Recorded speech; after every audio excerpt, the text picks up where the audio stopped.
Thank you. Thank you. Thanks for coming. So I'm Gavin Reid, and I'm the Chief Security Officer of Recorded Future.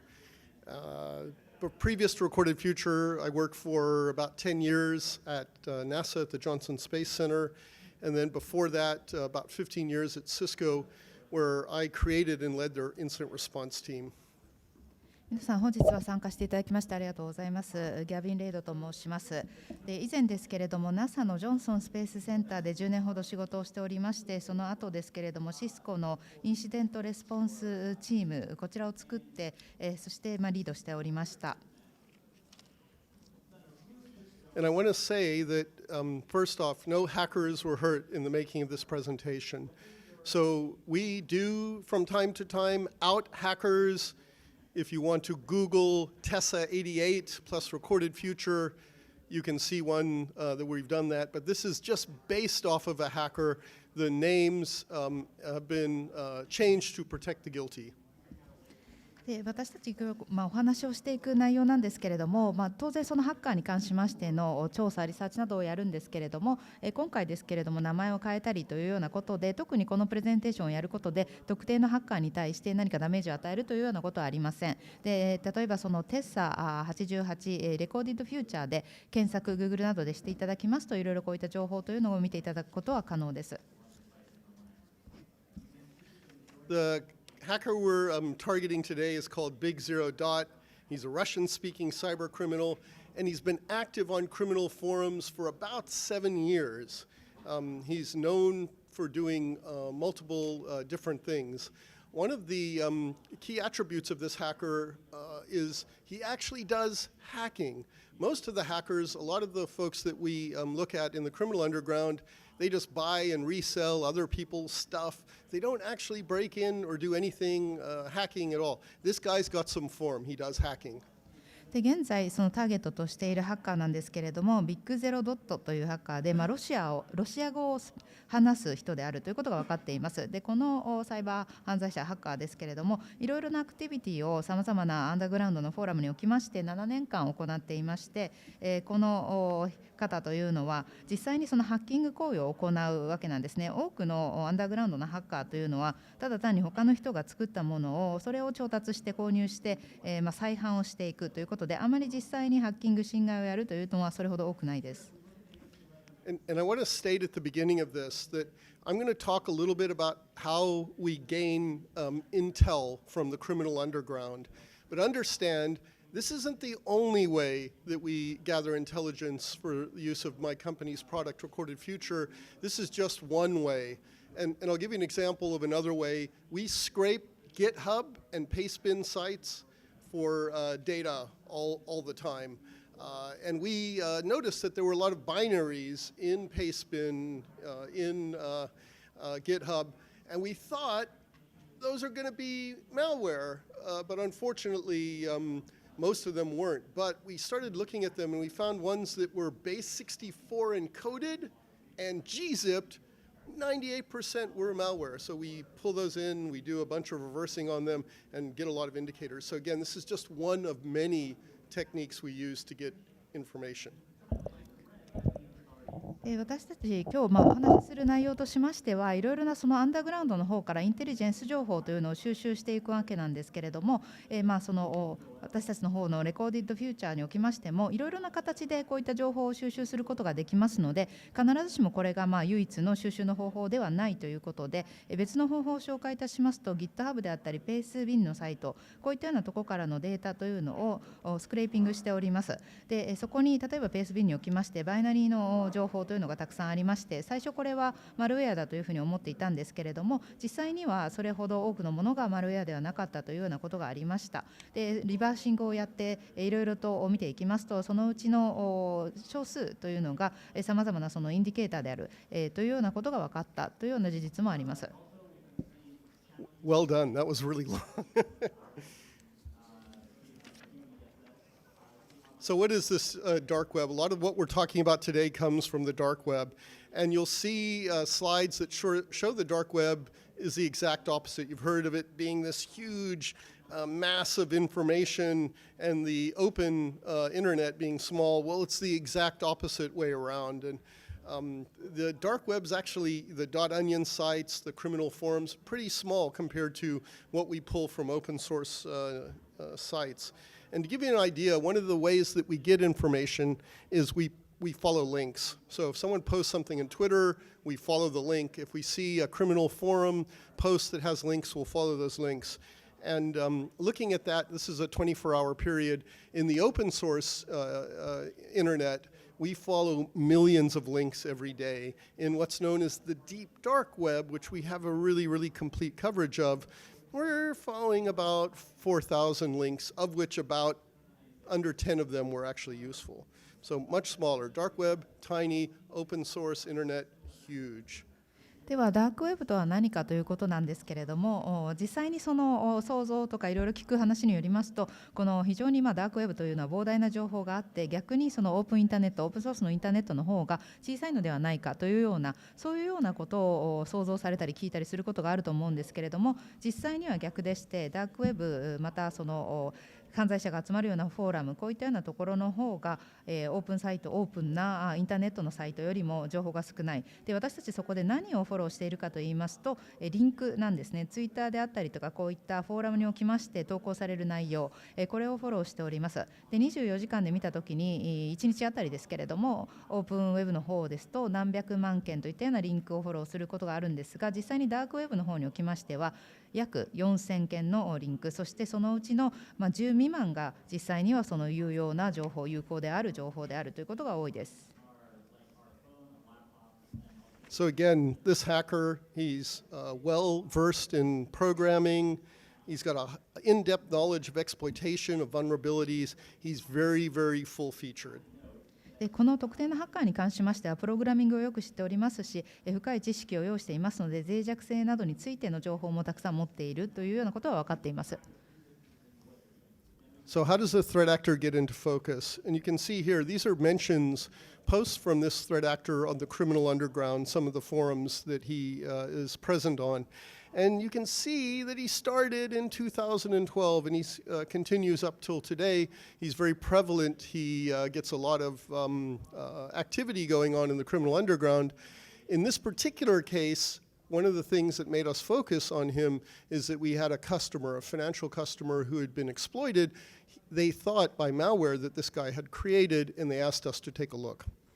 そしてこの脅威を与える犯罪者、スレッドアクターなんですけれども、この特定の人間に関しましてはいろいろとその犯罪者の地下のアンダーグラウンドのサイトであったりとかフォーラム、こういったようなところで投稿したりというようなことをしている人でした。で、2012年頃から活動を始めまして現在に至るわけなんですけれども、さまざまなことを行っていまして、このケースの場合ですけれども、金融業界のお客様が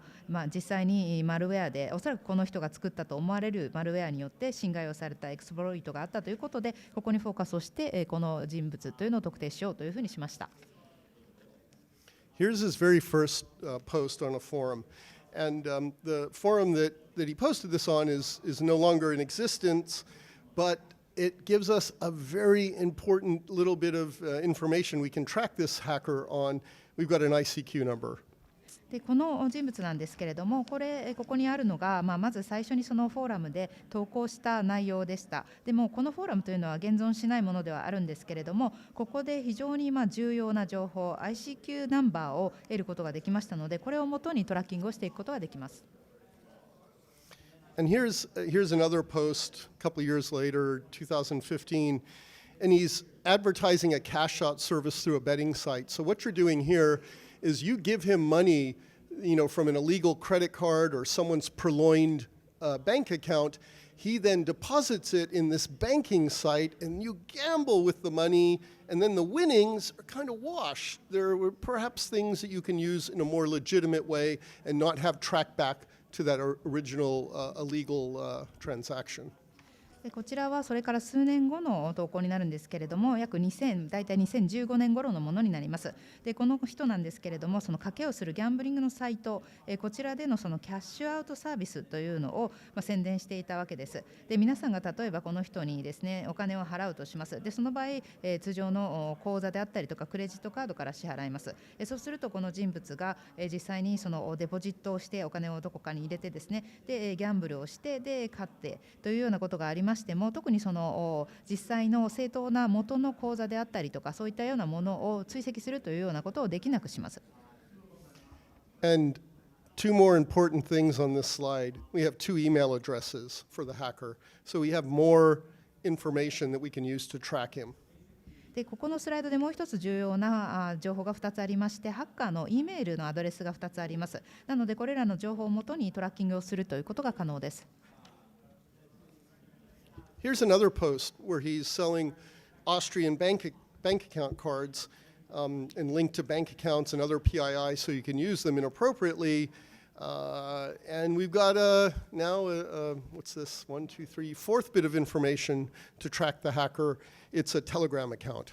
そしてこれがまた別の投稿なんですけれども、この人ですね、オーストリアの銀行に紐づいたクレジットカードを売っているわけなんですけれども、こちらはその他の個人情報 PII に関連する銀行口座を元にしたカードなんです。でここでさらに4つ目の重要な情報のピースが出てきました。テレグラムのアカウントが出てきたわけです。Now we've got 4 bits of information to track this hacker, and you may ask yourself, why does the hacker not change his email a lot? Why? Wouldn't it be better operational security if every time he did a new campaign, he put some new information and we wouldn't be able to track him? You may ask yourself that. でここでですね、このハッカーをトラッキングするにあたりまして、いくつか重要な情報が今出てきたというふうに4つ申し上げましたけれども、でもこのハッカーはE メールのアドレスというのを変えないわけですね。で、オペレーションセキュリティ上の観点から言えば、毎回何かこういった脅威のキャンペーンを実施する際にですけれども、変えた方がトラッキングされないんじゃないかというような疑問が出てくるとは思います。And the reasoning behind that is on the criminal underground, this guy's identity, his reputation is intrinsically linked to those bits of information. His reputation of being a reputable seller of goods is totally linked to his Telegram account, his ICQ number, and his email addresses. That's where he gets repeat information. That's where he gets repeat sales from, and that's what his reputation is based on. If he had to show up on the criminal underground and say, I'm Big Zero Dot and I've changed my email, no one would believe it. Everyone would think his account has been compromised. So he's kind of stuck with those bits of information. ですけれども、この人物というのは自分の情報というのをアンダーグラウンドに置きまして変えてないわけですね。なぜかと言いますと、これまでの彼のこの世界での実績というのに、この評判ですね、レピュテーションというのに非常に基づいている彼の ID 情報だからなんですね。で、いろいろとここで売って物とかサービスをここで売っているわけなんですけれども、そのレピュテーションというのがこの人物自身のテレグラム、ICQ 番号、そして2つの E メールアドレスに連動しています。で、そこでリピートのお客さんがいたりするわけなので、もしも、例えばじゃあメールアドレスなどを変えて、自分はビッグゼロドットであるというふうに言っても、おそらくそのアカウントが乗っ取られたというふうに思われて信じてもらえないというような状況にあるから変えないわけです。So in this case, the customer involved wanted us to buy an exploit pack because they felt that they had been exploited by this individual and they wanted more information. で So sorry, go ahead. このケースなんですけれども、お客様としましてはこの人物が作ったものによって侵害を受けた、エクスプロイトされたというふうに考えていたので、私たちに依頼をしてこの人物が販売しているエクスプロイトパックを購入してほしいというふうに要請してきました。We found that the hacker on a number of different forums was selling a bunch of different exploit kits, the ability to create your own exploits or custom-made exploits that he created, going from anywhere from $15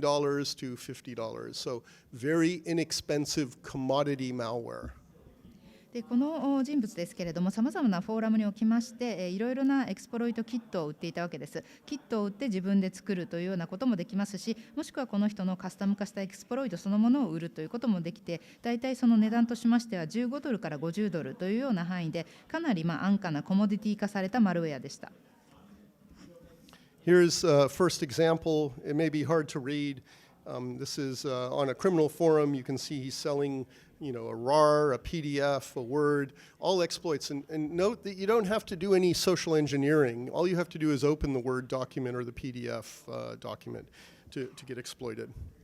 でこちらですけど皆さんの方からちょっと読みづらいとは思うんですけれども、フォーラムにおきましてラーであったり PDF、ワードこういったようなものを販売しています。で特に購入した側としましてはソーシャルエンジニアリングをすることなく単にその PDF であったりとか、ドキュメントを開くだけでいいわけです。Here's another example on a different forum. He's selling slightly different prices, the same stuff. でこちらまた別のフォーラムで同じものですけれども少し価格を変えて販売しています。So the first thing we do is we contact the hacker. でまず私たちとしましてはこのハッカーに連絡を取るということを試みました。And say, hey bro, we're interested in buying your stuff. And he immediately sends us some proofs. でここで私たちとしましてはあなたの売っているものを買いたいんですけれども興味あるんですけれどもというふうに話しかけましたらすぐに向こうからですねこの証明するようなものを送ってきました。The proofs he sends are a link to Spiral Scanner, which is a no distribute antivirus program. でそこでその証拠として送ってきたものというのはスパイラルスキャナーのサイトリンクでしてこちらはノーディストリビュートアンチウイルスのプログラムでした。What this does is it runs the malware over multiple different antivirus signatures, sort of like a virus total, but it doesn't send any of the information back. So he's showing us in that link that 0 detections out of 20 different scanners that were applied to it. でここでマルウェアをですね走らせていてもさまざまなアンチウイルスのシグネチャーで走らせて、これはウイルストータルみたいなもんなんですけれどもこれをやったところで情報を戻さない送り返さないということができますのでこれによって実際にこの20の異なるスキャナーで実行してもですね検知された数としましては0であるというようなそういう証明を送ってきました。The next thing we do is get some Bitcoin. で次にやったことというのはビットコインを調達しました。Bitcoin is the currency of the criminal underground and a number of other markets too. で当然そのビットコインというのはこういった犯罪者のアンダーグラウンドや他の場所で使えるような仮想通貨であります。We don't send the Bitcoin directly to the hacker. We do this thing called mixing the Bitcoin. で私たちとしましてはハッカーに直接ビットコインを送金するわけではなくってこのビットコインのミクシングを行いました。What mixing does is it say our $30 transaction, it'll take $2 off of that, it'll mix it with $4 from someone else's and $10 from someone else, and it'll send it to a wallet. And then it'll mix it with a whole bunch of other transactions, little pieces of money from various other Bitcoin wallets, and send it to a different wallet. And it'll do it in a round robin so that the trail of where it came from is obfuscated. ここでそのミクシングというのは例えばその$30の取引であったとします。でそこから$2取り出して他の人の$4取引のうちの$4や$10とミックスをします。でそれを別のワレットに送りましてさらに他のトランザクションでとミックスをしてさらに異なるウォレットに送っていくというその繰り返しを送っていきますので結局その送金元がどこかというのが追跡できなくなっています。We'll send it to multiple Bitcoin mixers.With the idea that, it's not impossible to trace, but it's really, really hard for the hacker or anyone taking a look to figure out who initially sent it. でこれはその複数のビットコインミクサーに送ることによりましてもちろんそのトレーシングをするのが完全に不可能ではないんですけれどもハッカーにとってもですけれどもどこから出てきているのかというのを特定するのが難しくなるようにしています。Then we'll send it to the hacker's wallet from the mixer.でミキサーから今度はハッカーのウォレットに対して送金されます。And we will let the hacker know, hey bro, here's your money, and we'll show the transaction going into his wallet. Please give us the stuff. そしてここでじゃあ私たちも送金しましたよというその証明を、トランザクションこういうのしましたという証明を見せましてハッカーに送ったのでじゃああなたの方のその売るものというのを私たちに渡してくださいというふうにお願いしました。And then he sends us a link to download the malware, again with a proof from a no-distribute site that when he sent it to us, it wasn't seen by antivirus. でここでそのダウンロードマルウェアのダウンロードをするためのリンクを送ってくれるんですけれどもまたここでも、特にそのノーディストリビュートのサイトで、このアンチウイルスのところで検知されませんでしたよという証拠も一緒に来ました。We'll download the file, でファイルをダウンロードしました。 and then we start doing some reverse analysis on the file. そしてそこでそのファイルのリバース分析というのを始めました。 We use static, dynamic, and network analysis on the file. Each has its strength and weaknesses. そしてこのファイルの分析解析にあたりましては、スタティック静的なもの、ダイナミック動的なものとネットワークを使った分析というのをしましたけれども、それぞれ当然その強みと弱みがあります。 Static gives us the ability to quickly pull information from the file with no risk of alerting anyone watching for activity from this particular malware, or no risk or very little risk to the individual who is handling it. まずこのスタティックな分析というのは簡単に情報を取ってくるということができるということと、あとその誰かがこのマルウェアのアクティビティを見ている、監視しているというようなそういうようなアラートを出すリスクを減らす、つまりそのリスクをゼロにならなくても限りなく少なくするということができます。 With dynamic analysis, we actually execute the file, see exactly what it does. でダイナミックの場合ですけれども、ファイルを実行しまして具体的に何が起こるかというのをそのままの状態で見ていくことができます。 And network analysis, we look at what the file does on the network, and that helps us create signatures, things like snort signatures that do not rely on having access to the file at all. でネットワーク分析に関しましては、特にそのアクセスをファイルにすることなくシグネチャーを作るということができます。なのでネットワーク上でのそのファイルを見てシグネチャーを生成するということが可能になります。 Here we're using PE Studio just to pull strings from the file. This is a free open source software that anyone can get. ここでは PE スタジオというフリーのオープンソースのソフトウェア、誰でも無料で使えるものですけれども、こちらを使ってファイルからストリングを抽出してきています。 Similarly, here we're stepping through the file as we execute it with X32 debug, another open source file that you can, or program that you can use for doing this. This gives us explicit information, memory offsets, and exactly what the file's doing. And then at the end, we're seeing some network analysis where the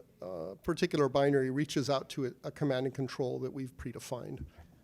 でこちらの例ですけれども、こちらもそのオープンソースのプログラムですけれども、X32DBEG というデバッグというふうになってまして、こちらもその情報を明示的にそのメモリオフセットなどの情報を見ていくことができまして、例えば特定のバイナリーが C&C に到達しているというようなことがネットワーク分析によって特定することが可能になっています。And using the initial static indicators, we got a file hash, which is useful identifying that file, but it's not really all that useful for identifying others because it's unique. 今度はこちらのそのスタティックなインディケーターを使いましてファイルハッシュを行うことができます。で特定なファイルに関しましては、ユニークなものに関しましては洗い出すということが可能です。So we're using a tool or a capability called import hash, and what that does is it finds hashes that are very similar to the hash that we put in. You can see we're doing it here in VirusTotal, and we found another 5 hashes, and again, these are people had bought this file from other people, from the same guy, uploaded it. So with that, we had a bunch more that we could start doing some reverse engineering and pulling more indicators from. で今度ですけれども、ここでですね、インプハッシュというものを使いまして、この似たようなハッシュを見つけてくるということができます。これバイオレスウイルストータルのようなものですけれども、そこで同じ人物からこのファイルを買った5件のファイルを見つけることができました。でこれをそのアップロードしているということが分かりましたので、リバースエンジニアリングをしまして、インディケーターをさらに見つけていくことができます。Here's the admin panel of the malware. You can see you can start setting some configuration controls there. でこちらがマルウェアの管理者パネル、アドミンパネルになっています。でここでそのコンフィギュレーションを行ったり設定するというようなことが可能です。Now we normalize the data for use by our customers, and you can see here the first part of it, we start talking a little bit about the malware and what it does. So we do some human readable research that you would be able to pull up if you wanted to find out what this particular malware family does. こちらではデータのノーマライズ、正規化をすることができます。で、そのマルウェアがどういうことをやるのかというのを記述してまして、人間が読めるような形でのそのリサーチの内容になりますので、このマルウェアファミリーがどういうことをやるのかという、やっているのかというようなことをここで確認するということも可能です。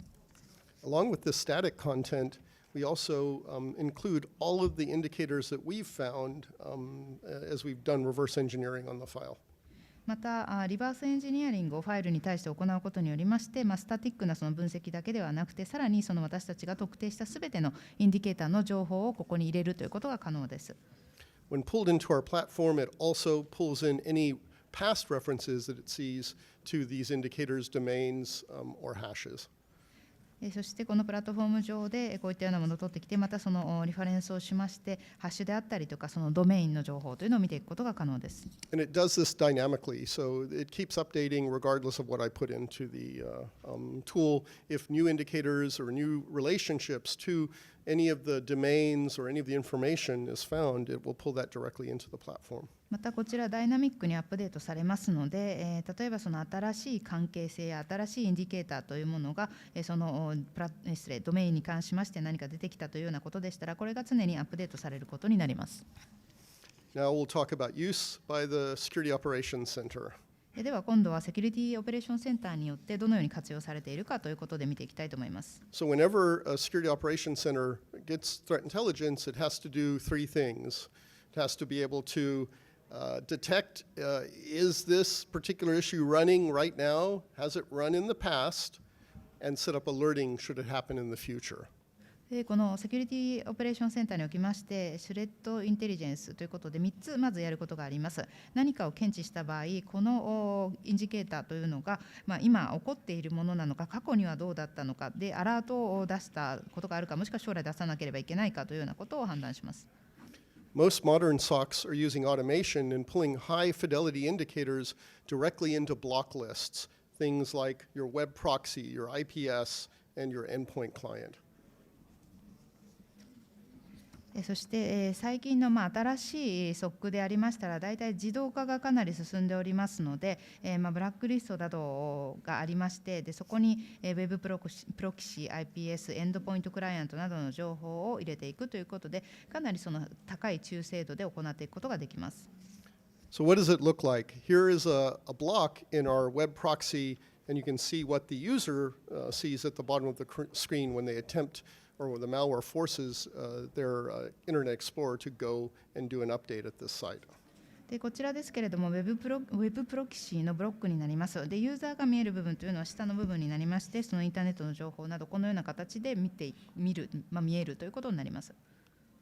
So we blocked current activity, and that's great, but we also need to figure out who's going there and why. 現在のアクティビティ何か問題がある場合はブロックすることができるんですけれども、誰がそこに行っていてなぜそれをやっているのかというのを見ていきます。And you can see here's a quick Splunk search that's looking for any activity going over a 24-hour period to any of the sites that we've blacklisted. でブラックリストしたサイトに関しまして、例えば24時間という単位で何かアクティビティが起こっていないかどうかということで、スプランクサーチでこちらで見ていくことができます。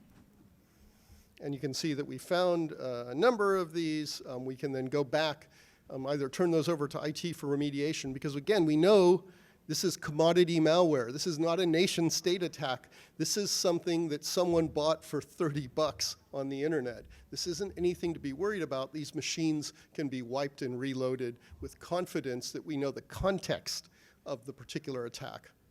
でこちら例えばですけれども、そういったものが発見された場合ですけれども、 IT 部門に何かその対策を取ってもらうというようなことが可能です。というのは、これはコモディティ化されたマルウェアでありますので、特にその国家レベルでの攻撃とかそういうような大きなものではありませんし、誰かが$30で買ったようなもので攻撃しているようなものということなので、その内容が分かっていましたら、ただ単にそのマシンに対してワイプをしてリロードをするというような対応でも大丈夫です。And here you can see your happy SOC worker relaxing at the beach. でここのスライドですけれども、ビーチでリラックスをしているこういった満足した幸せなこのSOCで働いている方ですね。And that's pretty much it. I'm Gavin Reid from Recorded Future. We've used up our 30 minutes, but I'll be around later if you have any questions. I'd love to chat to you. So thank you very much. では以上です。で、私はそのリコーディッドフューチャーのギャビン・リードと申しますので、30分大体使い切ってしまいましたので、もし何かご質問ありましたら、この後も会場のどこかにおりますので、ぜひ捕まえて話をしていただければと思います。ご清聴ありがとうございました。